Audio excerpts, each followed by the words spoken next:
Armansyah, Raffi, Puput, Ilham, Muhammad Aryo, Eko Pratama, Ahmad Ali Hadi, Rangga, Sahrul, Riki, Yandi, Rizky, Nur Adi, Wibowo, Ali Pasapangan, dan para rebahaners yang ada di seluruh penjuru dunia. Halo semuanya dimanapun kalian berada, bagaimana kabarnya? Kembali lagi bersama saya John. Kali ini saya akan merangkum salah satu film Indonesia berjudul Turah tahun 2016. Film ini cukup unik dengan beberapa pengambilan long shoot yang menurut saya sangat keren sekali, walaupun hanya menceritakan kehidupan yang sederhana. Dan daripada banyak cakap di awal, langsung saja pasang handsfree, simetriskan proses rebahan, kencangkan celana dalam. Selamat menonton dan...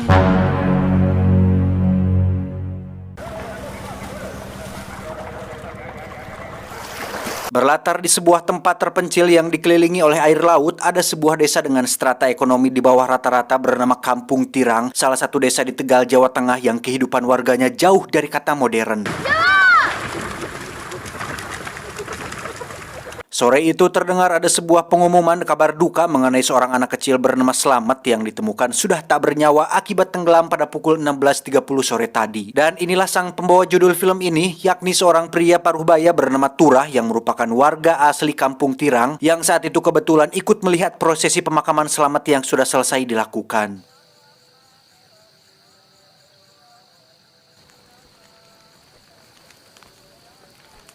Turah pun pulang ke rumahnya yang di situ ada istrinya yang bernama Kanti. Mereka berdua belum dikaruniai satu anak pun sampai saat ini, tetapi hal tersebut tidak menjadi problema dan rumah tangga mereka tetap baik-baik saja.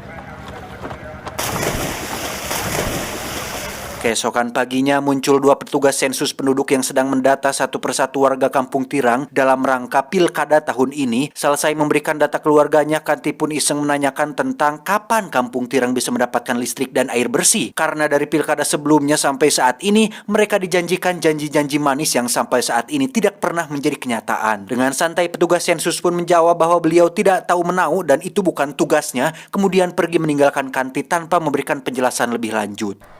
Saya tidak tahu, itu bukan kerjaan saya. Dan mari saya perkenalkan dengan seorang pria berkepala pelontos bernama Pakel. Ini cungurnya, dia merupakan orang kepercayaan juragan yang punya tambak ikan di kampung ini. Yang perlu diketahui bahwa sebagian besar warga Kampung Tirang hidup dengan bekerja untuk si juragan, termasuk air bersih yang saat ini baru saja tiba. Hati-hati, Gung.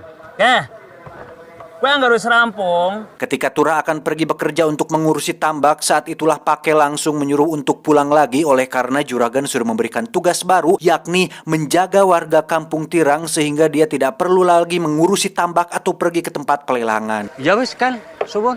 Ya. Nyong tak ngenteni nang balongan bae.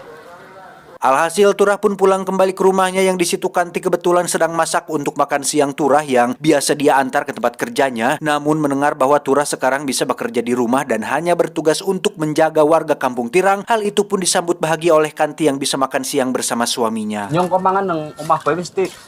Tindak ono rosah gawe maring balongan. Sementara itu kita akan dibawa ke tetangga sekaligus sahabat Turah yang masih warga Kampung Tirang. Beliau bernama Jadag, seorang pria dengan usia kepala 5 tapi masih suka mabuk-mabukan, main judi, togel dan segala macam kebiasaan buruk, sehingga wajar bila istrinya sering mengomel dan mengeluhkan tentang Jadag yang kerjanya semrawut dan tidak bisa memenuhi kebutuhan keluarganya.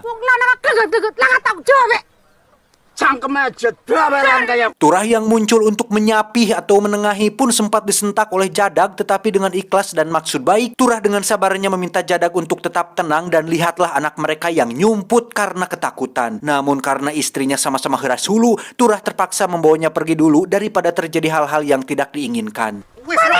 Wis, wong wadon lastrek, wanang kon ya. Wis dak lu ngadeg. Wong wadon angen aturane. Lunga. Singkat cerita, siang hari pun tiba. Inilah saatnya saya perkenalkan kepada teman-teman semua seorang juragan kaya dermawan yang belasan tahun sudah membantu dan memberi kehidupan untuk warga Kampung Tirang yang miskin ini, seperti listrik, air bersih, pekerjaan, dan lain-lain. Beliau bernama Darso, kita panggil saja Juragan Darso. Meskipun bukan pejabat atau kepala desa, Juragan Darso ini sangat peduli kepada warga Kampung Tirang, terutama orang-orang yang bekerja untuknya secara langsung seperti si Turah ini, yang disuruh untuk bilang saja apabila membutuhkan sesuatu untuk menunjang pekerjaannya. Ki wae balongan iki. Pun ageng-ageng kan. Kon butuh apa maning? Go bantu pegawene kon nang balongan. Pun cekap sedoyo kan. Temenan. Temenan. Mari kan. Wis yo kagian sek-sek.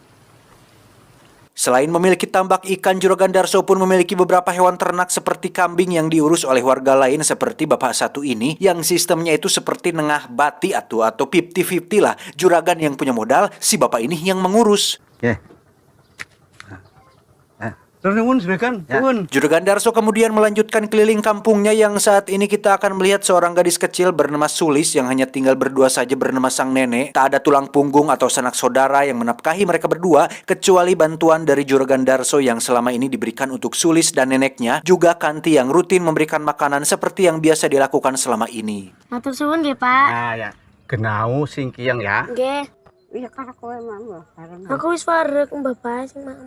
Juragan Darso pun kembali melanjutkan perjalanannya yang kali ini beliau bertemu dengan istri Jadag yang kebetulan baru beres napian beas. Ketika Juragan bertanya, "Di mana suamimu?" Dia menjawab belum pulang. Namun ketika Juragan bertanya kepada Pakel apakah Jadag masuk kerja hari ini, dia pun mengatakan bahwa sudah 2 hari Jadag tidak masuk kerja tanpa ada kabar sedikit pun. Jadak kana? lah dereng wangsul kan Apalagi mocok ya? teng pelelangan mboten wonten Nih anta, anak tangguhan liane. Apalagi mocok ya? Saat akan pulang, Juragan pun kembali menekankan tugas baru Turah untuk menjaga keamanan dan kenyamanan warga Kampung Tirang sebaik mungkin, dan jika timbul masalah entah besar atau kecil, Turah bisa langsung melaporkannya ke Pakel atau Juragan Darso langsung sehingga semuanya bisa diselesaikan secara cepat dan efektif. Anggaran sembrang maning. Dikumpulna baik. Maunya tak undang dokter ya. Iya Ken. Ketika hari sudah mulai gelap dan Turah bermaksud untuk menyalakan genset, saat itulah dia melihat Jadak sedang terkulai lemas di sebuah saung butut atau gubuk reot yang di tangannya terdapat plastik dengan sedotan yang dibungkus oleh kresek hitam yang pastinya itu adalah minuman beralkohol yang sangat tidak worth it. Remu bangsat. Entah karena pengaruh minuman atau memang kenyataan, tapi Jadak bercerita kepada Turah mengenai dirinya yang iri terhadap Juragan Darso yang kaya, punya istri cantik dan tidak pernah mengomel. Namun dia mengaku tadi siang baru saja bertemu dengan istrinya Juragan Darso dan melakukan hubungan layaknya suami istri tanpa sepengetahuan siapapun. Jadak lanang jagat. Ya. Sebagai seorang pria yang tidak ingin ikut campur dalam masalah orang lain, Turah pun tidak peduli dengan semua yang dikatakan oleh Jadag dan memilih untuk mengantarkan dia pulang ke rumahnya. Setelah itu, Turah pun langsung menyalakan listrik sesuai jadwal, yaitu menggunakan mesin diesel merek Dongfeng sejenis genset berbahan bakar solar yang cara menghidupkannya dengan cara diputar secara manual.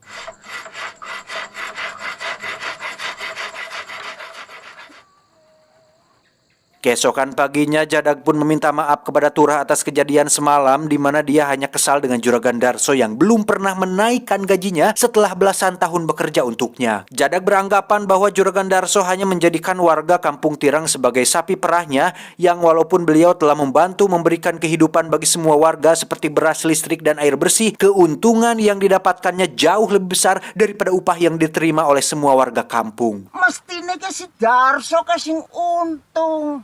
Nyong. Sebagai orang yang tidak pernah neko-neko, Turah mengatakan bahwa hal tersebut wajar saja karena Juragan Darso punya modal sehingga sah-sah saja dia mendapatkan untung yang lebih besar. Namun Jadag kembali mengungkapkan kekesalannya kepada si Pakel yang juga sama liciknya dengan Darso, di mana Jadag dengan jujur mengatakan bahwa dirinya iri kepada si Pakel yang baru kerja 3 tahun sudah bisa menjadi orang kepercayaan Juragan Darso, padahal Jadag merasa bahwa dirinya lah yang lebih pantas memegang jabatan mandor ketimbang si Pakel yang hanya anak kemarin sore. Gelem dibodoh Pakel, gelem ditipu Pakel. Ketika Turah sedang keliling kampung, dia tak sengaja melihat jasad seorang bayi yang mengambang di air. Lantas dengan usulan dari Jadag, mereka berdua pun menguburkannya sehingga ketika Juragan Darso dan para polisi tiba di sana, mereka sedikit kesulitan untuk memeriksa dan melakukan penyelidikan lebih lanjut. Maaf, sudah mengganggu waktu Anda. Nggih.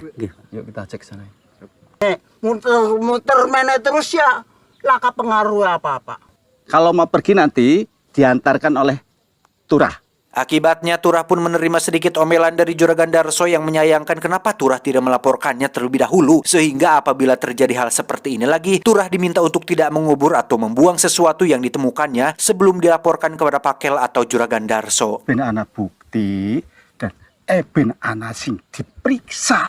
Oke, terima kasih Pak.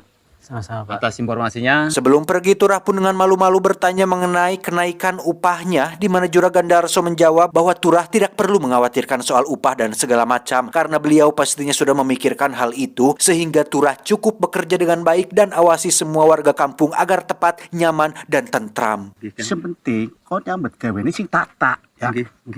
Obrolan tersebut jelas memancing perhatian Pakel dan Jadag, di mana Jadag bahkan ujug-ujug menghampiri Turah mengatakan bahwa Turah sudah menjadi seorang penjilat. Hal tersebut justru membuat Turah bingung dengan perkataan si Jadag tersebut. Sejauh ini masih alot di Dewan, kan? Masih banyak pertimbangan. Ketika masalah jasad bayi sudah selesai dan Pakel akan pulang, dia pun meminta Turah untuk merampungkan rakitnya esok pagi karena akan membawa barang dalam jumlah yang banyak, yakni bahan makanan sebagai bantuan dari Juragan Darso. Dan untuk Jadag, Pakel memintanya untuk mengambil beberapa karung beras di KUD apabila pekerjaannya sudah selesai. Namun dengan nada tinggi, mata bolodok, dan mulut yang sosorongot, Jadag pun menolak dengan penuh menantang, seolah dirinya tidak ingin diperintah oleh Pakel. Anggur spragat, kon maring KUD ya. Nangkana beras, pating pluntrah. Angger wis pragat yang nyong sungkan. Namun Pakel dengan tenang menjelaskan bahwa ini semua bukan masalah perintah atau bukan, tapi untuk kepentingan seluruh warga kampung. Yang penjelasan tersebut lagi-lagi direspon kurang baik oleh Jadag yang justru mengatakan kata-kata binatang tepat di depan telinga Pakel. Hal itu langsung dibalas Pakel dengan berkata bahwa Jadag hanya iri kepada Pakel yang seorang sarjana, dan Jadag yang hanya seorang lulusan SD yang tidak bisa mendapatkan apa yang didapatkan oleh Pakel saat ini. Kon kena masalah apa sih? Kon bangsat. Perngasane, nyong orang ngerti apa? Anggar kon kowe demenan karo si Ilah, Remu, bang, remu. Remu. Karena semakin kesal dengan Pakel dan Juragan Darso, Jadag pun mencoba mempengaruhi bapak-bapak pengurus kambing untuk melakukan pemberontakan dan protes dengan menjelaskan tentang keuntungan besar yang didapatkan oleh Juragan Darso, sementara si bapak harus bekerja setiap hari ngalah parap dudu lungsuk mengurus kambing. Yang hal tersebut direspon berbeda oleh si bapak dengan mengatakan hal itu sangatlah wajar karena Juragan Darso yang punya modal. Tidak ada yang janggal dalam hal ini karena semuanya sudah disepakati di awal dan si bapak menerima hal itu dengan baik. Kon ki wong waras. Wis aja kegawe dadi wong ora waras. Karena tidak berhasil mempengaruhi si bapak, Jadag pun langsung mengumpulkan semua orang dan menyampaikan pendapatnya tentang Darso yang tidak adil dalam pembagian keuntungan. Yang inti daripada keinginan Jadag adalah supaya semua warga melakukan protes kepada Juragan Darso dan tidak terus berada dalam kondisi aman seperti ini, sementara Juragan Darso bisa ongkang-ongkang kaki sambil menikmati keuntungan yang didapatkan dari hasil keringat seluruh warga kampung Tirang. Nyong sampean kabeh ki ngemis maring Darso. Singkat cerita, malam pun tiba. Jadag heran dengan istrinya yang tiba-tiba menangis sambil membereskan baju-bajunya. Saat ditanya kenapa, sang istri malah balik bertanya, apakah benar Mas Jadag selingkuh? Sampai ini demenan. Mendengar hal itu, Jadag langsung pergi ke rumah Turah dan menghajarnya, mengira jika Turahlah orang yang telah membocorkan hal tersebut kepada istrinya. Tetapi kemudian dia teringat dengan Pakel yang sempat menyinggung tentang hubungannya dengan istri Juragan Darso, sehingga setelah membuat Turah terluka, Jadag pun langsung pergi ke rumah Pakel untuk membereskan masalah tersebut. Beberapa jam kemudian, Turah melihat Jadag sudah pulang sehabis menemui Pakel. Jadag nampaknya sehabis terlibat perkelahian dengan Pakel, yang hal itu dibuktikan dengan luka memar di wajahnya. Dan tiba-tiba, ya, ada seseorang yang melempari rumah Jadag, entah siapa itu, tapi esok paginya Jadag dengan beraninya marah-marah tepat di hadapan Juragan Darso yang selama ini memberikan pekerjaan, juga menyinggung perihal Juragan Darso yang pilih kasih dengan memberikan Pakel rumah, gaji besar, dan semua privilege yang seharusnya hal itu dia dapatkan, bukannya si Pakel yang baru kerja selama 3 tahun untuknya. Lah kon kerjane kur utak-utik nomor. Remu bangsa. Akibat perbuatan satu orang yaitu Jadag, Juragan Darso pun akhirnya marah dan menyuruh Agung untuk jangan lagi memberikan beras atau air bersih untuk warga kampung, di mana perbuatan Jadag tersebut pun disayangkan oleh istrinya yang menganggap jika perbuatan Jadag bisa berdampak untuk semua warga, bukan hanya dirinya sendiri. Darso karo Pakel ki bisa nggawe awake dhewe melarat kan sumur-umur. Mulai saiki ora sang ngirim apa-apa maning-maning kampung Tirang. Hal tersebut pun mendapat respon yang sama dari Turah yang kesal dengan tindakan si Jadag karena hanya egois memikirkan diri sendiri tanpa memperdulikan orang lain. Protes dan berpendapat sah-sah saja, asalkan jangan sampai membuat impact yang buruk bagi orang lain. Singkat cerita, malam pun tiba. Turah terlihat sudah mau tidur bersama Kanti yang pada saat bersamaan Jadag justru masih bobolotot sambil memeriksa kertas-kertas nomor togel berharap bisa jackpot paus dan menang besar dari permainan tersebut. Tak lama dia mendengar suara orang mengetuk pintu di luar, di mana saat Jadag periksa ternyata tidak ada siapa-siapa kecuali beberapa tikus yang digantung di depan rumahnya yang entah siapa pelakunya. Keesokan harinya Turah meminta izin kepada Kanti untuk menyeberang ke kota untuk mencari Jadag yang katanya dari semalam tak kunjung pulang. Yang ketika hari sudah malam, Turah dan Kanti pun langsung menemui istri Jadag untuk menyampaikan berita buruk bahwasannya Jadag saat ini sedang berada di penjara dan untuk sementara waktu dia akan tetap berada di sana sampai kondisi kembali tenang setelah acara ribut-ributnya dengan si Pakel kemarin. Jadi dapat bae arep si Jadag dilebokna tuli nang buen. Mendengar hal itu, istri Jadag dan anaknya pun memilih untuk pulang ke rumah orang tuanya meninggalkan kampung ini daripada harus bertahan dengan Jadag yang tidak pernah berubah dan hanya membuat masalah tanpa bisa memberikan nafkah.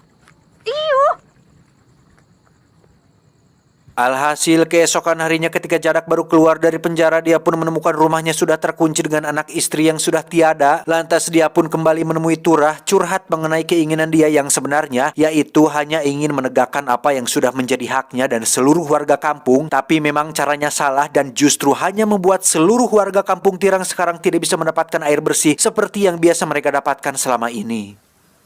Apa yang keliru, Tur?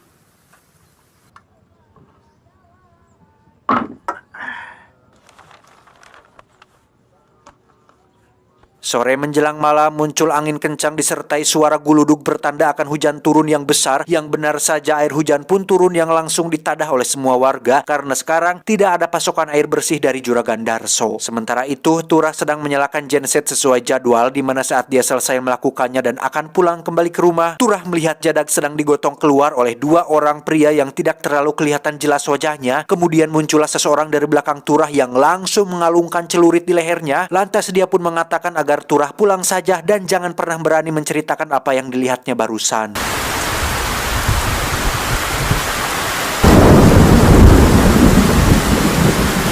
Tak ingin terus hidup dalam kemiskinan dan ketidaktenangan ditambah ancaman yang diterimanya barusan membuat Turah memilih untuk pergi dari kampung Tirang dan memulai hidup yang baru di luar sana. Keesokan paginya, Jadag ditemukan sudah tewas dengan kondisi gantung diri di pohon di depan rumahnya, yang hal itu akan dianggap sebagai kasus bunuh diri, yang padahal kita tahu bahwa Jadag telah dibunuh oleh 3 pelaku misterius yang masih belum diketahui siapa bebenguknya.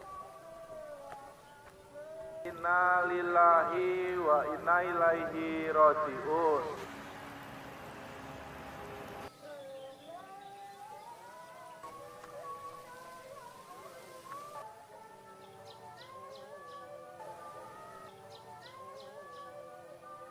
Tamat, ending yang cukup menjadagkan.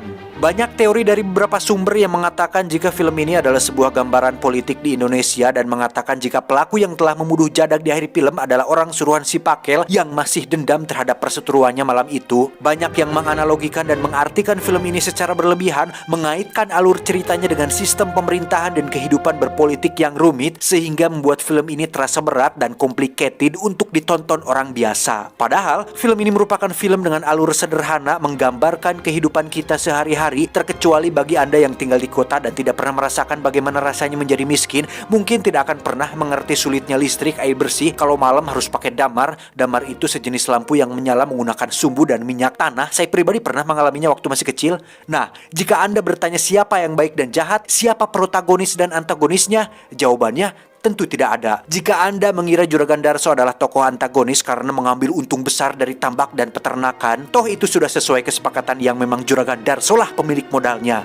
Banyak teori yang mengatakan bahwa Juragan Darso itu seperti pemerintah yang zolim, yang tetap membiarkan warganya miskin, padahal jika kita cermati, selama belasan tahun Juragan Darso telah memberikan bantuan beras, air bersih, dan solar untuk listrik, juga pekerjaan untuk semua warganya, sehingga jika kehidupan warga kampung Tirang terus diliputi kemiskinan, itu bukan salah Juragan Darso, melainkan kesalahan warga Kampung Tirang itu sendiri yang tidak bisa bangun dan berpikir untuk merubah kehidupannya sendiri, pola pikir. Dan jika Anda mengira Jadag adalah tokoh protagonis yang berani menyuarakan kebenaran dan hak-haknya, tunggu dulu. Terlepas dari benar atau tidaknya Juragan Darso dalam mengambil keuntungan dan kelicikannya, bukan berarti kita harus membenarkan pendapat seseorang dengan track record yang buruk, kebiasaan mabuk, main judi, pemalas, bersikap kasar kepada istri, selingkuh, dan lain-lain. Sebelum menyuarakan pendapat dan berkoar-koar tentang kebenaran dan keadilan, alangkah baiknya kita lihat dulu diri sendiri, apakah sudah betul atau tidak, sudah layak atau tidak berbicara tentang kebenaran yang pada akhirnya hanya bisa merugikan diri sendiri, keluarga, dan orang lain. Dan alasan kenapa film ini diberi judul Turah adalah karena dia merupakan satu-satunya orang yang netral di Kampung Tirang, pribadi yang tidak ikut campur urusan orang lain, tidak berminat untuk mengurusi hidup orang lain, fokus pada apa yang menjadi tugasnya, tidak mengeluh dan bersyukur dengan kondisinya yang walaupun hidup di tengah kemiskinan dan belum diberikan momongan, dirinya dan sang istri tetap hidup bahagia, yang itu dibuktikan dengan beberapa scene yang menggambarkan hidup mereka yang rukun dan tentram,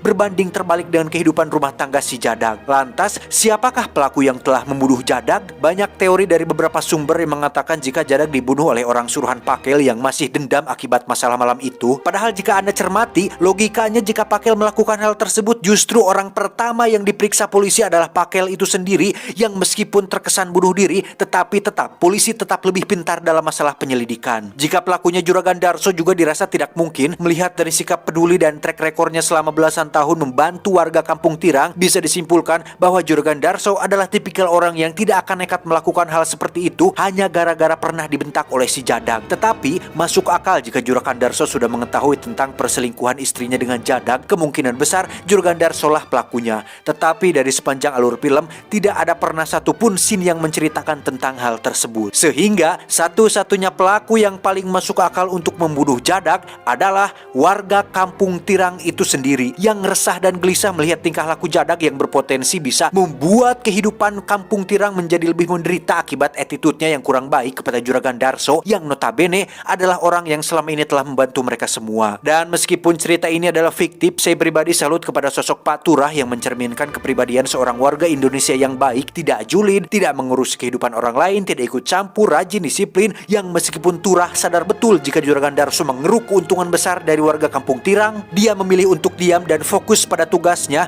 daripada harus berpendapat tapi beresiko menimbulkan dampak negatif kepada orang lain seperti yang sudah dilakukan oleh si Jadag tersebut. Dan keputusan Turah untuk pergi dari Kampung Tirang adalah keputusan yang sangat tepat sekali, di mana saat kita tidak setuju dengan sebuah peraturan, maka jalan satu-satunya adalah tinggalkan tempat yang menjadi aturan tersebut dan mulai kehidupan baru dengan peraturan Anda sendiri tanpa merugikan orang lain. Pesan yang mesti kita ambil dari film ini adalah sebelum berpendapat, alangkah baiknya introspeksi diri dulu. Jika Anda menyuarakan kebenaran, benarkanlah diri sendiri dulu. Jika Anda berkoar-koar masalah mesin, jadilah seorang mekanik yang jago dulu. Jika Anda menyuarakan tentang keadilan, harus punya 2 istri dulu. Baru setelah bisa adil, Anda bisa berbicara tentang keadilan. Wow. Intinya, pendapat seseorang akan didengar tergantung dari mulut siapa pendapat tersebut dikeluarkan. Saya John, mewakili direksi yang bertugas, mengucapkan terima kasih dan sampai jumpa di video selanjutnya.